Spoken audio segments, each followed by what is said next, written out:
because I'm Just a little bit. Okay. Yeah. All right, we are live. Black sun in the hizzle, the shizzle dizzle. We got an excellent show today.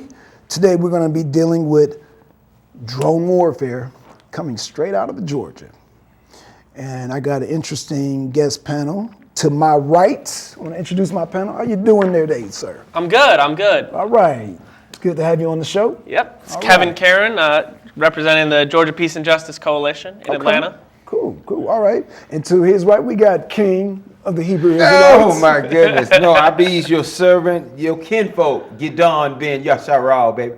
Thank you for having me on the set with this young peace lover right here. All right. All right, we're going to start with Kevin.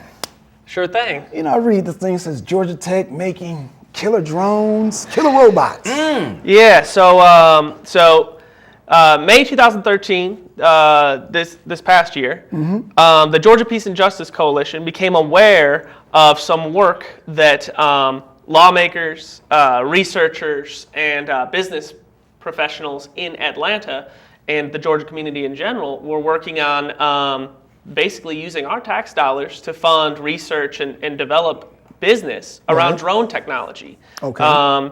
Specifically, Georgia Tech has a program. Ronald Arkin is the main researcher, and what he's working on is what's called lethal autonomous robotics. Wow. This is something that the Department of Defense asked him to work on. The idea being that you can program a robot, a drone, to actually follow a series of codes to decide whether it's going to fire on a human being or not, without a human being ever even being involved in the process of making that decision. Wait a minute. Hold up. Yeah. Yeah. Wait a minute. Wait a minute. Let me register Process this. that. Go ahead and this. process Yeah. it. A program to determine who to kill. Yes, that's exactly what he's working on. Now, Kevin, I have a problem because sometimes I can't even get the phone to operate correctly. Hello? Like, yes, name the street on 725. Is that so? I mean, you can't even get computers to accurately take down a phone conversation. Yeah, there is a lot of a lot of pushback from the international community. Right. You have people who are saying this is impossible. It's impossible for you to do it in the first place. Other people are saying how do you surrender to that? How do you surrender to a drone in general? How do you even surrender now? Right. How do you calibrate something like that? Exactly. And we've already had plenty of accidents. But what's even more my personal concern is, I raised the question to this particular researcher. I said, Dr. Arkin, the use of drones already is killing innocent people. And Right. these are strikes that we openly say, no, it wasn't a mistake. We did that. Like the wedding. Yeah, like the Right. wedding. Yeah. And there's a recent international report that's gone through and detailed how that wedding, 12 people are confirmed dead, Right. 15 injured, and no one has been accused of being a But militant. explain although to they the say militants community accused. what this wedding was, so Sure thing. kind of give us a little fill in the blanks. Sure a little thing. bit. So this was a few months ago. There was a wedding party in Yemen. They were celebrating a marriage, and allegedly there was an Al Qaeda operative there. Allegedly, the drone operator went ahead and fired a Hellfire missile, killed 12 people. Right. 15 were injured. And the people in Yemen are furious. They're saying, Absolutely. why? Why did you do this? We don't know anyone there. No one there was involved with Al Qaeda. And I mean, so it's one thing for them to not deny. It's another thing to say that to U.S. officials and then have U.S. officials say nothing. I mean, literally, they're not saying anything. And now we're looking at a situation where they want to automate that process. They want to make it so that we have drones just flying around in these areas conducting. What's really concerning is there's two types of strikes. They have personality strikes. That's where they know who they're going to kill. Okay. What is that? They're killing celebrities? You mean personality? They should kill somebody. Well, we were talking about the list earlier. There is a list. Like kill it. Not Schindler's List. Or it might as well be Schindler's List. I mean, Okay, There you go. Go ahead. Go ahead. So they have this list, and when they identify a person on the list, then they have this list that says we can kill this person. They do it. Without due process, I might add, but go ahead. With Got it. impunity. Yeah. Right, okay. No due process in that system. Okay. The other side of that is they also have signature strikes. In a signature strike, all they're looking for is maybe they have a person who's been, they have evidence. Maybe they have a cell phone contact that this person has other people that are on lists that they need to kill. We don't know who this person is. We don't know whatever, but we locate the area of this cell phone. We don't even know who's holding the cell phone. Right. But it's a signature strike, and we execute that person. Well, now, mind you, let me ask, because they got Julian Assange on this list. Yeah, I think it just came out that Julian Assange was on a list for cyber terrorism, something like that. And I heard him address it on Democracy Now! A little bit. But So would he be considered a strike? I don't think he's on a kill list. But I might be wrong. I might have all the information on that. Or will they But, release that? Exactly. Not until after the dirty deed has been done. Right. Oh, wow. So I don't know what the situation is with who whether he could be killed or not. I do know that they've been trying to extradite him to the United States for a long time. But. And what is the securities for these lists? I mean, somebody can accidentally put, they talk about a list of whoever visits the WikiLeaks. They got them on the list. Yeah. So how do we know that list won't accidentally go into the drone kill list? I don't know. People have been asking about what the process is for Right. getting on these lists, Right. and that's a process that's considered secret. It's a national security issue, which is what is always said in situations Right. where they don't want to explain what's going on. Exactly. So to be honest with you, I don't know. I don't know how they're deciding who goes on the list, who's taken off the list, and from what I understand. The list started off very small, Right, and it's right. been continually growing. Yes. Well, Right. some people in the Department of Defense have asked questions about this. They said, well, why is this list growing? Right. Well, there's significant evidence that the reason it's growing is because when we conduct a strike, people get upset, Oh, it creates new enemies. and we create new enemies. Hey, That's absolutely right. Oh, well, that's logical. Okay, well. There was an international report Duh. on this that was released where, it was done by Stanford and NYU. It's called Living Under Drones, and it's talking about this area of Pakistan. It's in northern Pakistan. It's called Waziristan. Is that right? And they're talking about how basically the damaging effects from these drone strikes are causing more Enemies.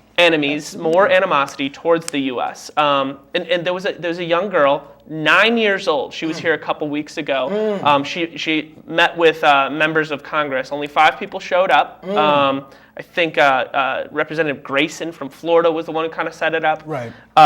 He's under massive attack from the Koch brothers and multiple other people. Of course, now. of course. Big money. And her name is Nabila Rehman. She's 9 years old, and she watched her grandmother killed by a Hellfire missile in a field as she was picking vegetables with her grandchildren. Her brother was injured, and she was here testifying. She held up a picture of the drone flying over and dropping the bomb, and it's to see these people and what's happened to this young girl. It's traumatic, and no one bears any responsibility. No one's explaining anything. So there was no reason why the drone why her grandmother was hit? Well, they've asked, and they have not gotten a response. They've not gotten an appropriate response. No apology. So there was nobody else in sight? That's what the report says. So she would be considered a general strike or casualty? Collateral damage, I think, is the military term. Which is an extremely inappropriate term. I think Right. WikiLeaks uses the word collateral murder, damage. Collateral murder, that's right. Exactly. Yeah, absolutely. which I think is more appropriate. When we talk about this issue of drone technology, me being an elder statesman here, we were talking about Man from Uncle. Was that what we, I believe Yeah. that was the program we That's were right. referring to. And then I also mentioned Lost in Space. So we've developed a familiarity and thinking that we can connect our development in the society through the technological advances that we have from the computer and other developments. But when you're dealing with a militarized system, that is bent on world domination. Yeah. The concept of drone technology or technological pieces of robotic equipment that operate from someone being in a room somewhere while it's dealing death somewhere else, for America has become a modern day part of development and technological advancement. Yeah, but I mean, I think the concern here, Gideon, I mean, you talk about the movies and we talk about the military strikes, but then we're talking about people who are getting killed innocently. Well, So see, it's like there's a concern America in the- is this kind of global cop, knock this chip off my shoulder, or even if you don't knock, I want your shoes, your jacket, and I'm going to take it. So America is not concerned about who they offend. That's I completely agree 100%. This isn't about fighting a war on terror. Right. Right. Studies seem to suggest that the threat of terror has gone up since we entered Afghanistan. Thank you. Department of Defense, Department of Justice both said this is going to increase the threat of terror. So this isn't about protecting Americans. Thank This you. is about resources. Exactly. This is about Globalization, the globalization of the world's resources for the controlling power of the oligarchy that's about European domination. And one thing I wanted to touch on, Kevin. Yeah. Let me ask a question. You said that, concern for protecting America, but aren't they bringing drones here to America? absolutely. So we already For Americans, So we already see a situation. The FAA, that's the agency in charge of controlling the national airspace. Absolutely. They released a report this past year that basically said it's a roadmap for introducing the use of drones locally. We have police departments that are already using some of this technology. Police departments here are applying for it. So Georgia Tech specifically, their local police, campus police have applied, and they were actually denied the right to use a drone to investigate things going on at football games and fly things around there. They were denied that request, but there are other agencies here in Georgia that are applying for it. Well, FBI, terrorist agencies that use that for bomb issues, they use drones to go in and check those bags or whatever to determine if it's lethal or if it's benign. When you send in the little Oh, the little dog bot. Oh, right. Dog bot, yeah. exactly, Yeah. exactly. Right. That's drone technology right there. That's being used here. So what? The way Yeah, we but see, that- I accept think it is that's because different, though, we say Gideon. this is a technological advancement. Yeah, but he's talking about unmanned drones. That's Making exactly strikes. what I'm talking about. No, but the dog bot, you actually have a police and a shield actually operating, a live person going in and defusing a bomb. So you're saying the drone, automated- the drone now still has a program that controls or has someone manipulating it, just like we Okay, used to but have two the different. artificial- We talking apples and oranges here, Gideon. Okay, He's go talking about a program to be the artificial intelligence in these drones, not somebody that operating. Oh, okay. Because a person operating can still have a conscience, saying, I remember I've seen this movie where like, oh yeah, we killed the kid. Was that a kid? And the agent was like, yeah, that was a kid. Like a calf kid. But then it was like, no, that was a kid. You just A child, not a right, goat. Right, not a goat. But so the concern here is this program, like Again, right now, currently, drone operators there's multiple operators that are actually on each drone, and they do pull the trigger right now. Thank Right. you.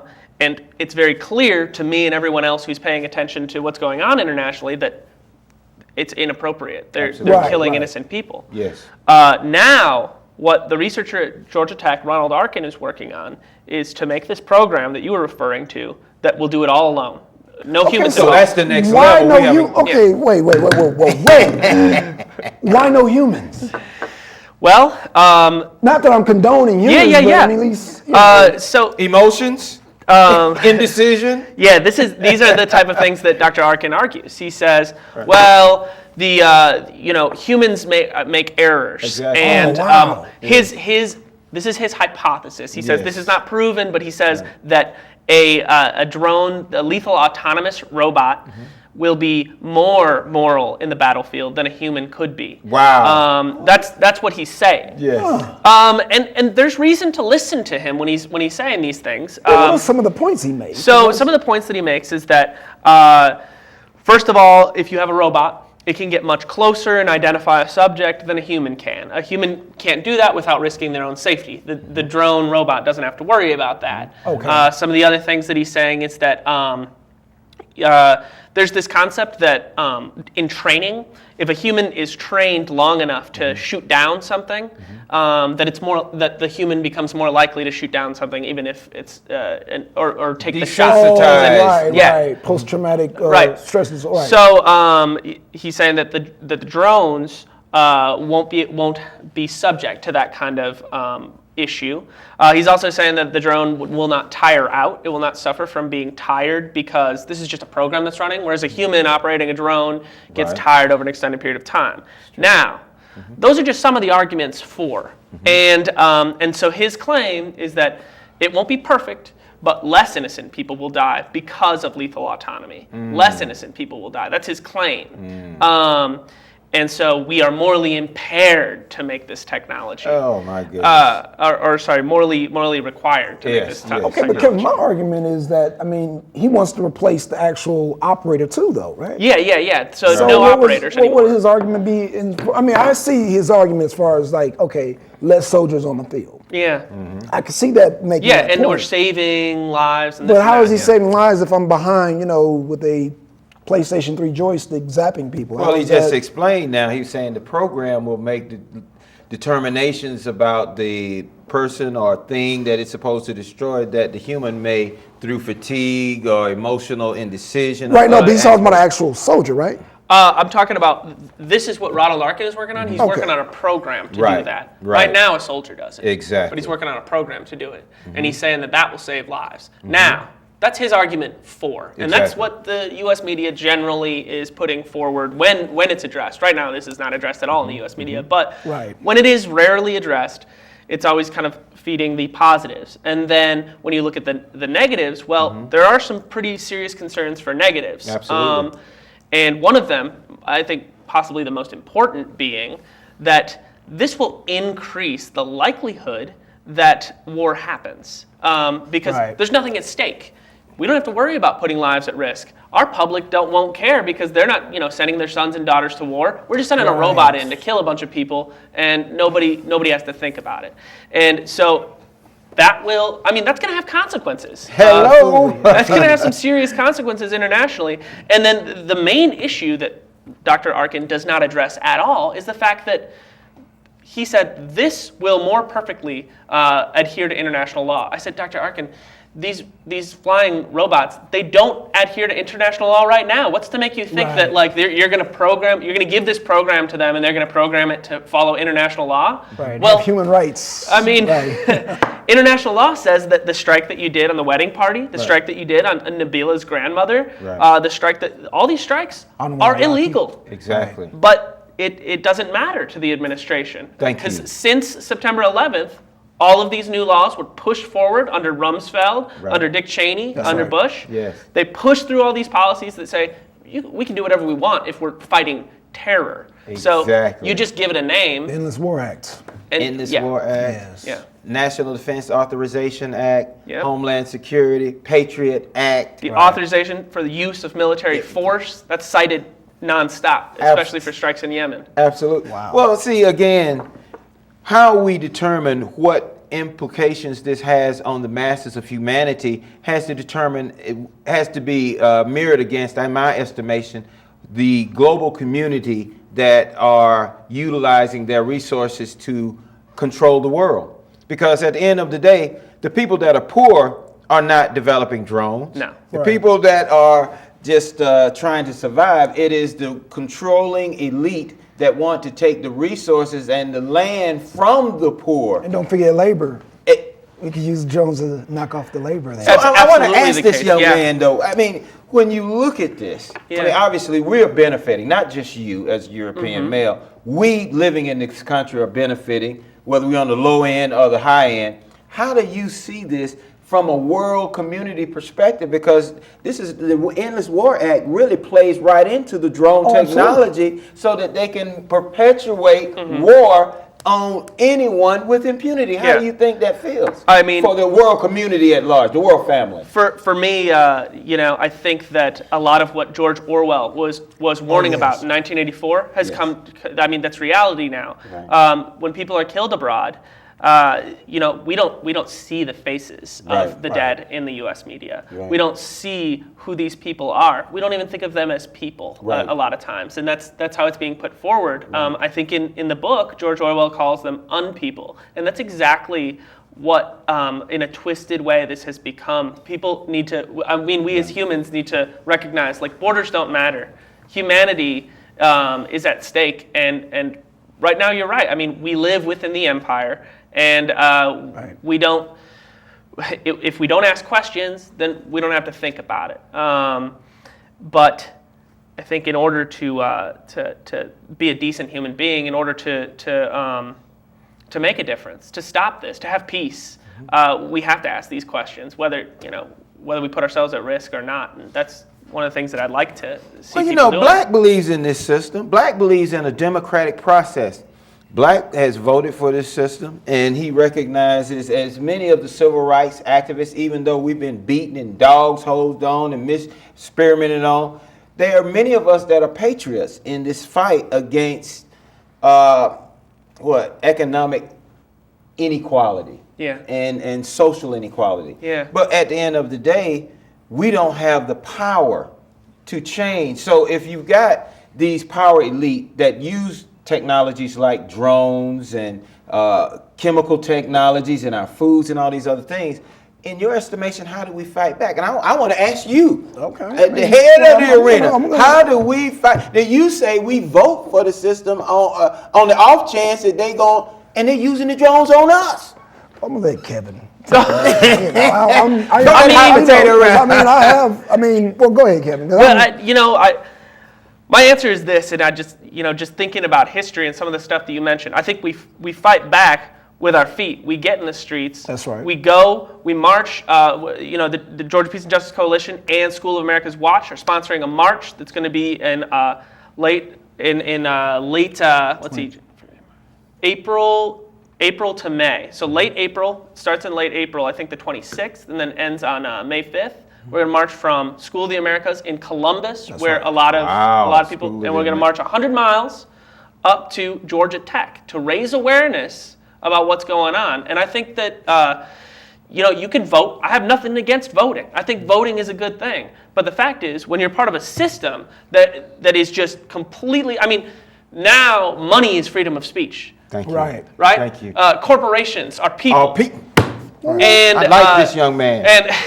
And that is the fundamental issue with voting is, well, who do I get to choose? I get to choose between the guy who says one thing, the guy who says the other thing, or the woman.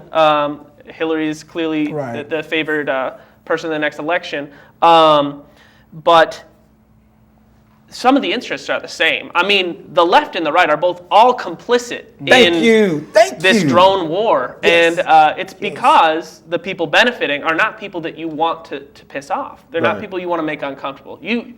If you try to stop the drone war, you'd have lobbyists from Lockheed Martin, from Boeing. Right. You'd have people from Halliburton. That's right. And down your throat. And that's what's happening with Grayson in Florida, is he spoke out, and now he's not able to combat the huge influx of money that's trying to take him out this next election. Well, see, you mentioned it. See, they changed the laws. Corporations are people, and they just made it where corporations can have their own militaries now, financed privately.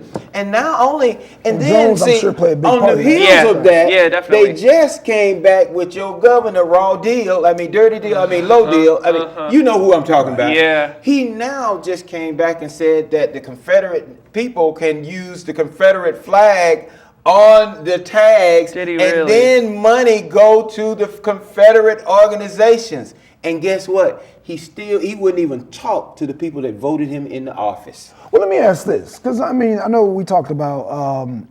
Let me ask you, what is the likelihood of them totally replacing all military personnel and all police personnel?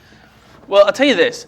Wired magazine, and this got a lot of backlash from it, but Wired magazine reported a couple months ago that by 2020, I think they said, or maybe it was 2050. Either way, it was in the near future, 80% of jobs will be automized by drone technology or some form of programming and things like that. The Jetsons. So we're running into a situation where, I mean, don't get me wrong, I do believe in positive uses for drones. I believe in using drones to monitor the ice melting in the pools, and I do believe in it to fight forest fires and to do different things like this. That's right. What I don't believe in is using this technology, because the way that this technology is being used is to replace human beings for labor and to conduct war abroad. And war at home eventually. That's what we need to be prepared for. The border between U.S. and Mexico is already being monitored by drones. Right. So since you're talking about monitoring, how does this relate to the NSA? Well, the Intercept, which is the new media outlet with Glenn Greenwald, Jeremy Scahill, Laura Poitras, that just came out. Their first article was a joint article from Glenn Greenwald, who represents Edward Snowden, absolutely, and Jeremy Scahill, who wrote Dirty Wars and wrote Blackwater. They wrote an article talking about how the NSA and people using drones are working together. Yes. One of their informal policies is, and I'm quoting, is we track them, you whack them. Oh, wow. Yeah. That's cool. Marriage made that in sounds heaven. American. That's as American as apple pie. That's a marriage made in heaven. Okay. That sounds like a Clint Eastwood phrase right there. Does, You right. feel me? Wow. Come on, man. Okay, because I know, you talked about Georgia Tech, so I guess when you say police investigation, sound more like a surveillance type usage. So locally, I think it's going to start with surveillance. Some states have put in regulations that say you cannot weaponize these drones. Some places have put in, all the states are right now doing all the work. And actually Gilmer County, it's a northern county here in Georgia, the FAA was selecting 7 test sites for drones, and Georgia wanted it badly. The Department of Economic Development wanted to make this happen. I mean, using our tax dollars, of course, to make it happen. Of course. And Gilmer County fought really hard to make sure that it didn't happen. And these are people who just want their privacy. Right. And so we did not get that. And that was a small victory for people who are worried about abuses of this technology. So, I think there are some things like that. I mean, just activism, speaking out, getting in the streets that can have an effect. But then when we look at the civil rights movement and believe we are the marchingest people on the planet, we've marched ourselves back from the 1964 or 63 Voting Rights Act repeal. We no longer have our educational agenda on the market for anyone. I mean, our children are dropping out of school. What do you suggest, Gideon? Yeah, what do you... Well, as an alternative, again, for me, I'm a biblical enthusiast. Oh, so wait on Superman to come save us? No. Wait on Batman to come save us?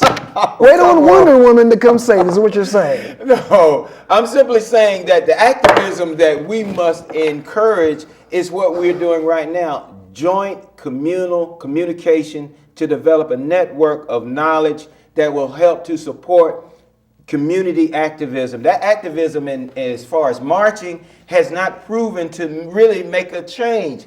It's symbolic. I disagree. That the leaders go to sleep till after the march is over.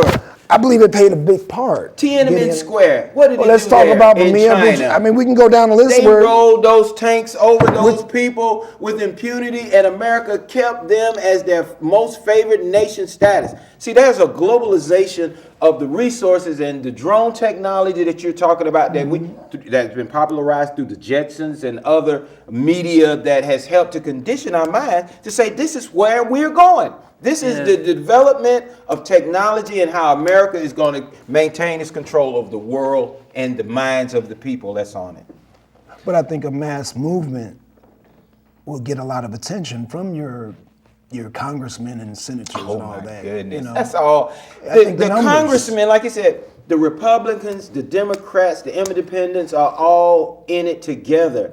That when you have the corporation, see, how can you or not, as voters, then turn around and outvote and out support a corporation that has its own military, that's backed by its corporate interests, that has billions of dollars? Kevin, how do we do that? Come on, Well, now.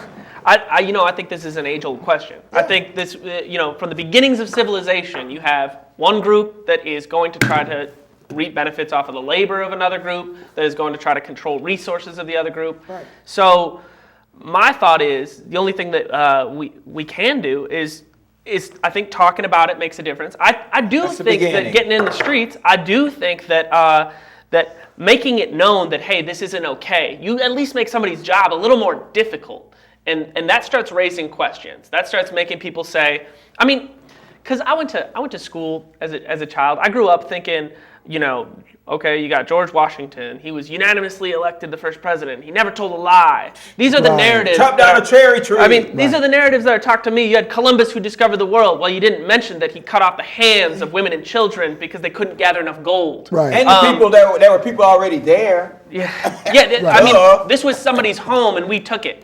I think in the Nuremberg trials, you had, and I mean, these were bad people being put on trial. There's no Right. doubt about that. Okay. But they said, what gives you the right to do this kind of stuff? Well, what gave you the right when you did it to the Native Americans? That's how they responded. Right. And I think that's worth thinking about. And, it's not something that you're encouraged to think about as a child. Right. And so I think action matters, but I think That's right. dialogue matters. And Absolutely. I think a mixture of dialogue and action Let is me how we ask get this some one- stuff done. Let me ask this one question I don't know right if it's here. the answer. Let me Okay, ask okay, this I like one that. question I like right that. here. Okay. When has America and Americans, other than civil rights activists, marched for anything that they've gotten in this country? Well, you gotta have to. They marched to get me off death row. No, They sure did. that was us. I said them. When has You said America- civil rights. No, I said not using the civil rights Okay. community. That's who I know. I said when I'm have not civil let me rights just say community. white. Let me just make it plain. When have white Americans marched for anything that they have in this country? I'll tell you that white men, I don't know. I got no answer for you. I will say, and I think that it's important to understand the problematic things that took place with first wave feminism and things like that. But I do think that white women have advocated for their rights on the backs of certain people, and sometimes, especially women of color and people of color. There were definitely problematic things that were done, terrible things that were said and done during those times. I guess my concern is that not that you're calling that out, because I think it's worth calling out, but I do think that people are willing to do it. I think that And the it that you're saying people are willing to get out in the street, to march, to stand up for what's right. Now, let's reflect back on what you said. You said white men in the third person. You happen to be a white man. I am a white man. Yes, Okay. I am a white And so man. white men have never. Have white men ever marched for anything that they've gotten in this country? Well, white men haven't had to, because white men run the country. At least they historically they have. Absolutely. So what about? so, now, what about that- Occupy? wait a minute. Whoa! What Go about ahead. Occupy I mean, Wall that's a Street? good. I think that's an Occupy excellent Wall Street. point. How do you feel about that? Occupy Wall Street never accomplished anything. It got media coverage. It started a conversation. That's right. We were conversating. And it but got- my and it got a point good is- now, see, American- listen okay. to what I'm saying though. Yeah. He said we need to march. But yet, when you look at the most powerful country on the planet, i.e., the hammer of the earth, America, and when you talk about white men, women's suffrage movement, okay. Okay. Get Well, in. they What- got the right to vote. This is the mothers and the fathers of the people that run the country. But I good. said the leading power. He said the thing that we do to change is march. But white men have never marched. They've gone and what? Taken what they want. Okay, so Gideon, what's your solution? To sit down and pray We got for to y'all? take it, baby. Okay, and then see, okay, but we okay. can't take it. For me, I'm a Okay, so let me make the same argument. Black people have been praying for years and years and years, Right. and no holy hand has come out the sky, Gideon. Hell. No man on a flying white horse Pegasus has come to save us my God, you gotta and be deliver sweating now. us and part the Red Sea for us. Well, Gideon. see, there has to Come be a on now. process that takes We have to place. do that work. Well, We have to do that. Look, the earth is being destroyed. The Yes. air is being polluted. Right. The water is being tainted to such an extent Right, it's so we have to irreparable. stand up, right. So at the end of the day, people, it's either the elite are going to drink, eat, and have party and do all this stuff, and the rest of us going to die in squalor and filth, or we going to take this bitch over. Nah. Well, like I said, we have to start. I agree with marching, and then that forms a conversation. First, you got to inform people. I think the conversation has to be part of it, right? Absolutely, People right. have to be informed. People have to rise up. We can't all be followers. We have to think for ourselves. There you go. And I mean, I think you raised a really good point. You know, nothing's going to be handed to us, right? Nothing's going to be handed to anybody. The Muslims have already asked for certain states in the country. Have they got them? Anyway, go ahead. So, I mean, do you think that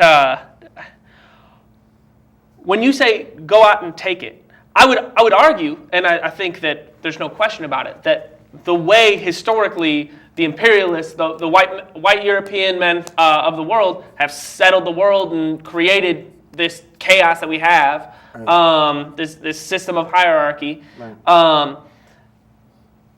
that wasn't right. I mean, they did go out and take it, and it wasn't right. It was wrong. I don't know that we can solve what was wrong by doing anything that was wrong, right? We can't. I mean, we can't just take back to take by force. I don't know. Is that what you're suggesting? Oh my goodness, God, no! That's how Whitey has always gotten us. He said, "Oh no, you should never do violence." Well, You're right. just- That is, you're a Christian. Doesn't your Bible tell you that though? Wait on Yah to fight your battle, Gideon. Well, true. Okay, so what are you talking about? All I'm saying. What are you talking about, Gideon? What I'm saying to you is that the saints of the Most High, as in Daniel chapter 7 said, they will take this kingdom. There is Who? going to be a war. Who? The people, the woolly-haired, melanated people that have been disenfranchised because of what Frederick Douglass mentioned as the dreaded retribution. This young man has, my heart goes out to his ability and courage to speak truth to power. He's not disconnecting himself from his ancestry. Sure, he loves being a white man. But at the end of the day, we need fresh water. We need clean air. We need a place that's peaceful. We need people to be able to love each other. And if we don't call out these militarized beasts, warmongering dogs, But we're calling them then out. they will continue. So at the end of the day, what goes around, if you live by the sword, guess what? You're going to die by the sword. I don't know, but I haven't seen. Where historically have you seen that, Gideon? In Haiti. In Haiti? When the French were run out of there with impunity by Toussaint Louverture. Man, and right, The powerful, overwhelming and army. Napoleon put an embargo Bonaparte. and made Haiti pay them. No, America was involved in that America, embargo that it lasts right, until but- this day, until they use HARP technology. Right, and so what I'm saying is that Haiti had to pay A terrible price. reparations to France. Yes, they did. Yes. Right. Okay, the so poorest nation on the planet. But let's get back on But topic. they still Yeah. maintain their sovereignty until they What pull the sovereignty? rabbit out of their hat. what sovereignty, Gideon? Oh, well, it's true. All Oh, right. you mean the same sovereignty that Saddam Hussein said? Muammar Gaddafi had to that sovereignty sovereignty, rethought okay. until they dropped those. Come on, man. See, this is what we're. Yeah. See, you only fight fire with fire. You know, in certain fields of I'm just saying when you I have look to at create a backfire when I look to fight the at fire. I'm just looking at results that work because I know that this Russia. marching work? No. I'm talking about Russia, North Korea. They possess what they call nuclear weapons, yes. and America will not go up in there. Yeah. So in a sense, you know, I'm But trying. they're to, working together. Who's working together? Who's See, working together? it's just like when we were told that we would be free in the Gideon, where's your North. proof? Where's your proof, Gideon? That The they're fact working that we're together. still slaves. That the No, fact no, that I'm talking about- Mr. no, Dunn no. shot into a Gideon. car, killed. Gideon. Oh, that big gavel. Oh, wow. Let me say that. Go ahead. Are you saying America's working with North Korea?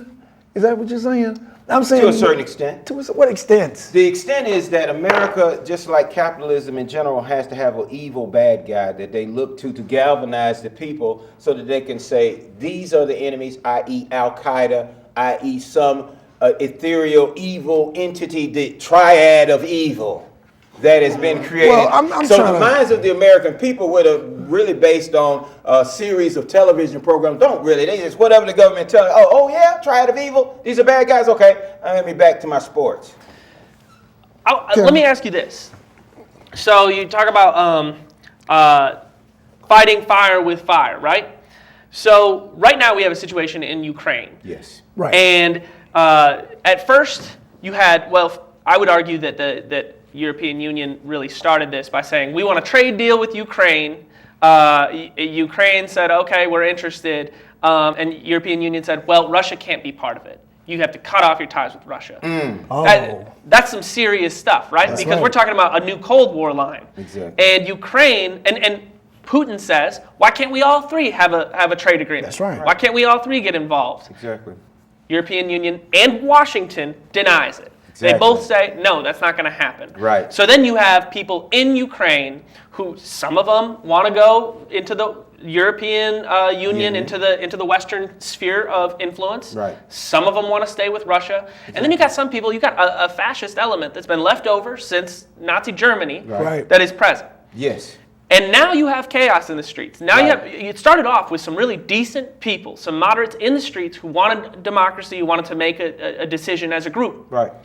But then this other element took over. Sure. And they got violence. Sure. They got violent really quickly. They're throwing Molotov cocktails. Snipers. They're murdering police officers. Sure. And the police are going right back at them. Sure. So I'm not arguing that the police are doing the right thing either. Right. But the government's out of control. Right. Absolutely. The president, Yanukovych, President Yanukovych, yes. he has pretty much openly said, I'm not. He hasn't openly said it, but Right. people in his staff have said the government no longer controls the military police. Exactly. Right. Exactly. So we have a situation where you have some people who are ready to fight for their rights, Right. and you got the people who have power and the weapons in the military police, and then you got another group Right. who's armed and they know what they want. Right. Well, when you destabilize the region, who's going to come to power? It's not going to be people The like not- you the and moderate. me. It's not going to be the peacemakers because Right. you don't capitalize. peace. Yeah, you don't capitalize with peace. You Right. capitalize with by the gun. That's right. Did he say it Yes, better he than did. it's called revolution, baby? Right, See right. but the thing in America though, you got baseball, apple pie, a rat down in Florida and all over the world that everybody's going to see. You have the Olympics now. Why can't we have the Olympics of clean water, health and education, development of housing for the poor and underprivileged? Well, we got to make that ourselves. We Gary. can't. And so How we gonna make my- that when you got these competitive, mind militarized, slave-bearing, men-stealing folks? Well, see, that's see, running well, things? I'm gonna ask Kevin this question because I'm not so much against militarization. I'm against. I want transparency, and so the questions like how the program is it going to work for the drones, and how do we know if the calibrations? This is my concern. Now.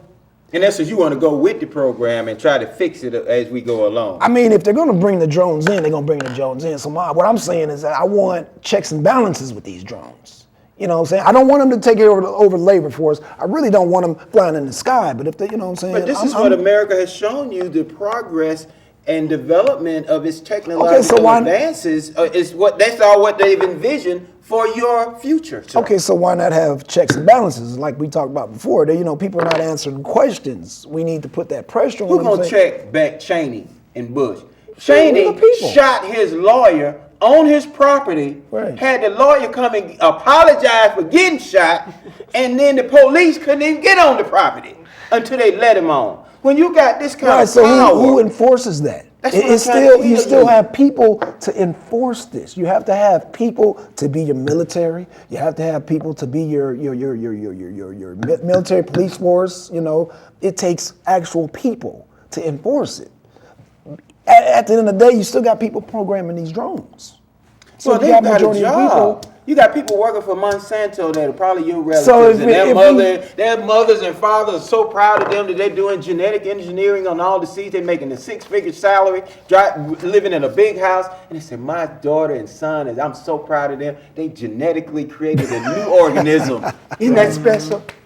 Right. I want to read a quote from a debate between Ronald Arkin, the researcher at Georgia Tech that I was referring to, and Robert Sparrow, who is a professor of philosophy at University of Monash. I think it's in Australia. And Robert Sparrow he's for the banning of these weapons, which is an option. It's on the table. We can. There are people talking about banning the weapons. Human Rights Watch has endorsed this, and he actually was involved with this. And he said, every dollar and every hour spent on the development of these weapons represents a tragic failure on the part of human capacity to imagine a world in which peace is secured through justice rather than the threat of force. And I agree that the militarization is the process of building up, basically securing whatever you want, whether it's justice or peace or whatever whether it's It ain't peace. Yeah, whether it's taking property from Thank people. you. It represents doing something with the threat of force. Exactly. Right. And I think that we as a society need to acknowledge that that's, we're not going to survive that way, for one. I mean, humans are we're going to kill ourselves whether we ruin the environment enough so that everything falls apart, or we risk nuclear warfare. I mean, the next great war may be the last great war. Well, they're predicting that. Right. I mean, Armageddon, look at all the movies they're predicting. People going into underground bunkers. They know the zombie phenomenon and what's being happened. They're talking about radiation and the impact. We already know that the deterioration of the ozone layer is supposedly allowing poisonous, harmful rays into the atmosphere. So there's a plethora of events, activities, and things that are going on that undermines not only the environment, destabilize the social fabric of our society as they continue to increase the prison industrial complex. This is all part of the system of white supremacy, white privilege, the controlling of the resources of the world. Because if you have a populace that actually that outnumbers the ruling class and have the ability to have a resurgence, then how are they going to control that? How do you control the poor? You incarcerate them. So today in America, they're criminalizing the poor so that threat of reprisal can be greatly reduced because they already got you in jail, playboy. Well, okay, Kevin. You voted for it, by the way. You voted for it. So I'm trying to get back to this process. How do we put checks and balances on? You don't check this man. He ain't gonna let you check him, slave. Is this true, Kevin? Is this true, Kevin? You gonna check me? I'm living in a mansion. I got a $100 million crib. You talking about checking me? I ain't vote you out of power. I'm running a multi-million-dollar world global corporation, and you talking about checking me? You better sit down somewhere. Let me send my people in. I mean, we got to be organized, right? I think that the people of the world who really do want, justice for the people of the world, we need to be organized. And I think that, I mean... Define the system of justice. Right now we have capitalism, socialism, communism. In your young, intelligent mind, you're a brilliant strategist. What would your system be called? Well, this is a complicated question. I will give you some examples of things that I'm interested in. Michael Albert, economics researcher, he's suggested PARECON. Participatory economics is a system in which you have, and he's really talking about labor. He's talking about labor is organized democratically. People are making decisions. And I think there's some good examples of where this is happening. You got Mondragon in Europe, which is a completely worker-owned factory that's competing on this whole capitalist system, competing within it and doing just fine. You got in Chicago, that's where I came down here from Chicago. You had a window factory that closed. They were going to send their labor abroad. The people went into the factory and they occupied it and said, "No, you're not closing this factory down. You're going to sell it to us. This is ours. And you know what? They're working on it. They're doing it." So I think that labor movements and people need to come together. I mean, we were talking about inequality earlier Absolutely. before we Right. started. Yes. I think Oxfam came out with a report. 85 people, the richest 85 people in the world, own more Teach. than the bottom half of the world. Thank the you. bottom half of the world population. That's right. That's disgusting. Yes. That's disgusting that we have a Yes. situation that has happened.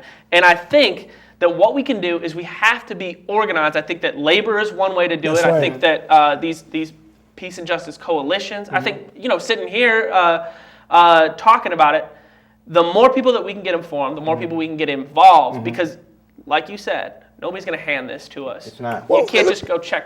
Let me You're throw not- this you're at you. not gonna give up your let me white throw privilege. this. Let me throw this at Well, Kevin real quick. I mean, So what's your take on unions? I mean, I think unions are incredible. I think Right. I'm a 100% supporter of unions. I think some unions are operate on a more democratic Right. system than others, and so some have been more successful with some Right. of the reforms that they've gotten in place. But Well, the reason I asked, do you feel like the unions are a good blueprint for the organizations?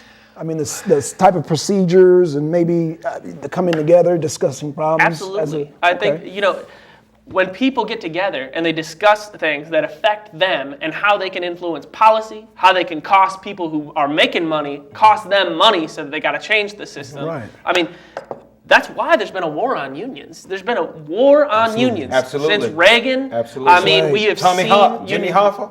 We've seen unions So fall how apart. do they convince people to be against unions? Because I know down here in the Well, South, they really... it's a massive propaganda campaign. Exactly. Every time, I mean, we Exactly. just had, in Tennessee, there were some workers getting ready at the Volkswagen factory. right. They were getting ready to unionize. The United Auto Workers were Right. working with them to unionize. That's right. And they threatened them, they Yes. bombarded them with media, and they Right. said, you're not going to get a new contract, and people are going to lose jobs, and there's going to be no money here if you unionize. But if you don't unionize, we can guarantee you this contract.